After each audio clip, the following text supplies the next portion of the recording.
እንደምን ዋላችሁ። ታምሩ ተመስገን ነኝ። ከዚህ ቀጥሎ ከደቂቃዎች በፊት ከኢራን በኩል የወጣ ሰበር መግለጫን ትሰማላችሁ።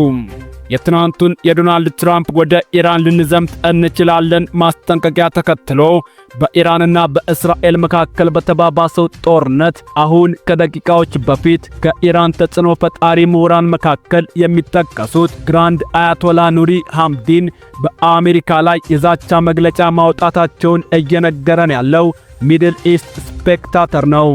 የመግለጫውን ሙሉ ቃል ከዚህ ዝቅ ብለን እናቀርባለን። የግድያና የዘረፋ መዝገብ ብቻ ያለው እንዲሁም ጨቋኙን የዛይወናዊ አገዛዝ በተከታታይ ሲደግፍ የነበረው የአሜሪካ ፕሬዝዳንት አላህ ይጠብቃቸውና የኢራንን እስላማዊ ሪፐብሊክ መሪ ታላቁን አያቶላ ካሚኒን በተመለከተ የጅል አስተያየቶችን ለመስጠት ደፍረዋል። እኒህ ታላቅ ሰው የእስልምናን የክብር ባንዲራ ያዥና በአሁኑ ወቅት ለጭቁኑ ኢስላሚክ ኡማዎች የእርዳታ ድምፅ ናቸው። ከዚህ ከሚጠበቀው ተፈጥሯቸው ባሻገር የምዕራባውያን መሪዎች ጠላትነት የኃይል ፍላጎት ሳይሆን እርዳታ ቢስነትና በእስላማዊ መነቃቃት መስፋፋት እንዲሁም በመላው ዓለም ያለውን የተቃውሞ ኅብረት ተጽዕኖ ፍራቻ ነው።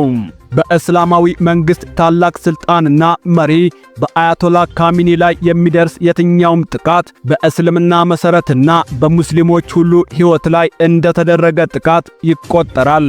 እናም በታማኝ የኢራን ሕዝቦችና በመላው ዓለም ከሚገኙ ነፃ ሰዎች ጨካኝና ሰባሪ ምላሽ እንደሚጠብቀው እንገልጻለን።